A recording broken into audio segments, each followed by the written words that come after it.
Margaret Thompson, or Maggie to her friends, had always thought of sleep as a loyal companion. In her younger days, she'd drift off the moment her head hit the pillow, waking up refreshed, as if the world was waiting just for her. But after turning 60, that companion started to slip away. Nights became a patchwork of tossing and turning, waking to the faintest creak of the house, or lying awake, her mind replaying old memories or fretting about the next day's errands. Sometimes she'd catch a fleeting nap, but it was fragile, like a dream that crumbled at the first hint of morning. Maggie blamed the lumpy mattress or the occasional snore from her husband, Tom, but deep down, she knew it was more than that. Something in her had shifted, and she was determined to figure out how to bring back those peaceful nights she once took for granted. It all started with a visit to Dr. Ellen Carter, a warm, no-nonsense doctor who had a gift for making complicated things sound simple. Maggie had braced herself for a prescription, some miracle pill to knock her out, but Dr. Carter had other ideas. "Sleep's like a garden, Maggie," she said, adjusting her glasses with a smile. "You can't force it to bloom. You've got to tend to it, nurture the soil, and give it time." Maggie wasn't sure what that meant at first, but she listened as Dr. Carter explained how sleep changes with age. The body's internal clock, that quiet ticker in the brain, starts to slow down. Melatonin, the hormone that whispers bedtime, doesn't flow as freely. Stress, old habits, and even the Ohio sunlight filtering through her windows played a part. But it's not a lost cause, Dr. Carter added. You can bring sleep back if you approach it thoughtfully. Maggie left the clinic with a notepad of tips and a spark of hope.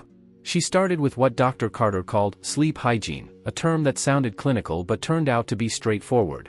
First, she cut out her evening coffee. Maggie loved her Folgers with a splash of creamer, sipped while watching Jeopardy, but Dr. Carter explained that caffeine, even in small doses, could keep her brain buzzing past midnight. Instead, Maggie tried chamomile tea, celestial seasonings, picked up at Walmart. She'd made it for her kids when they were little, and now, the warm mug and its gentle, floral scent became a soothing ritual, like a signal to her body that it was time to wind down. Next, she turned to her bedroom.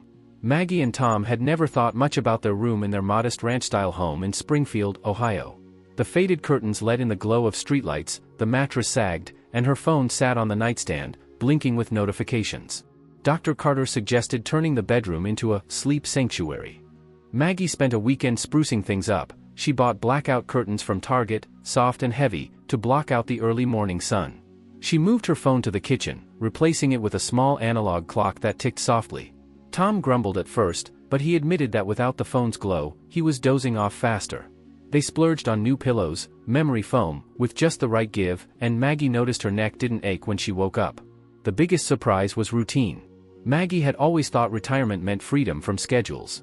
Some nights, she'd stay up late binge-watching Hallmark movies, others, she'd be up at dawn to water her geraniums. Dr. Carter explained that the body craves rhythm, like a metronome, even without a 9 to 5. Maggie gave it a try, lights out at 10 p.m., up at 7 a.m. The first few nights were rough, she lay awake, adjusting to the new pattern, but after a week, she felt her eyelids drooping right on cue. It was a small miracle, as if her body was remembering how to dance with the night. Movement was another revelation. Maggie had never been one for gyms, but Dr. Carter suggested adding some activity to her day. No need for marathons, she said. Just let your body earn its rest. Maggie started walking in the neighborhood park, where maple trees shaded the path and squirrels darted across the grass. At first, she did one loop, then two, and soon she was up to a mile. Her mood lifted, and sleep came easier. Sometimes, her neighbor Susan joined her, and they'd chat about their grandkids, the new diner on Main Street, or the latest book club pick. Those walks became more than exercise, they were a way to feel connected to the world. Light mattered, too. Dr. Carter said daylight helps the body know when to be awake and when to rest. Maggie made a point to spend time outside. She tended her rose bushes, read on the porch, or just watched the clouds drift by. In the evenings, she avoided harsh lights and screens. Instead of scrolling through Facebook, she switched on a table lamp with a warm bulb and read paperbacks from the library. It was hard to ditch her phone at first, but Maggie noticed her thoughts were quieter without the blue light's buzz. There were hiccups. Some nights, Maggie woke at 2 a.m., her mind racing with worries, her cholesterol, her grandson's college applications, the cost of winter heating. Dr. Carter had a tip: don't stay in bed if sleep won't come. Do something dull. One night, Maggie got up, grabbed a crossword puzzle, and sat in the living room. Half an hour later, she was yawning. It wasn't a quick fix, but over time, those midnight wake-ups grew less frequent. Relaxation was a game changer. Maggie had always thought meditation was for yoga moms, not retirees like her. But Dr. Carter suggested a simple breathing trick: inhale for 4 counts, exhale for 6. Maggie tried it in bed, picturing her worries floating away like leaves on a stream. Often, she'd fall asleep mid-breath. It wasn't magic, just a way to remind her body that night was for rest. After a couple of months, Maggie felt a shift. Sleep wasn't as deep as in her 30s, but it was back. She fell asleep faster, slept longer, and woke feeling refreshed. Some nights were still choppy, but she knew how to handle them. Her bedroom was a cozy haven, her walks a daily joy, and that chamomile tea a quiet signal: all's well, time to rest. Maggie realized sleep wasn't just closing her eyes, it was caring for herself, body and soul, especially as the years added their lines to her life. But Maggie didn't stop there. Her new habits were changing more than her nights. The park walks brought new friends. Susan wasn't the only one who loved a morning stroll. One day, they met Linda, a transplant from Florida who'd retired to Ohio for its quieter pace. Linda was a ball of energy, sharing stories of Tai Chi classes she'd taken in Miami. Maggie, who'd never tried anything like it, was intrigued. Linda suggested starting a small group in the park, and soon they were doing gentle stretches under the trees, giggling at their wobbly balance. The exercise strengthened Maggie's body and spirit, and she slept like a log after those sessions. Maggie also tinkered with her diet. Dr. Carter had mentioned that some foods help sleep, while others disrupt it. Maggie used to nibble on cheese and crackers before bed, but the doctor suggested lighter options, like a banana or a handful of almonds. Bananas, she learned, have magnesium and potassium to relax muscles, and almonds pack a bit of melatonin. Maggie missed her crackers at first, but her stomach felt calmer at night, and sleep came sooner. For variety, she'd warm up milk with a dash of cinnamon, a trick from her mom's old recipe box. Connection was another piece of the puzzle. Maggie had always been social, but retirement had shrunk her circle. Some friends had moved to Florida, others stayed home more. She noticed loneliness could steal sleep, especially when evenings felt empty. Maggie decided to reconnect. She called her old friend Diane in Cleveland every week, catching up on everything from grandkids to gardening.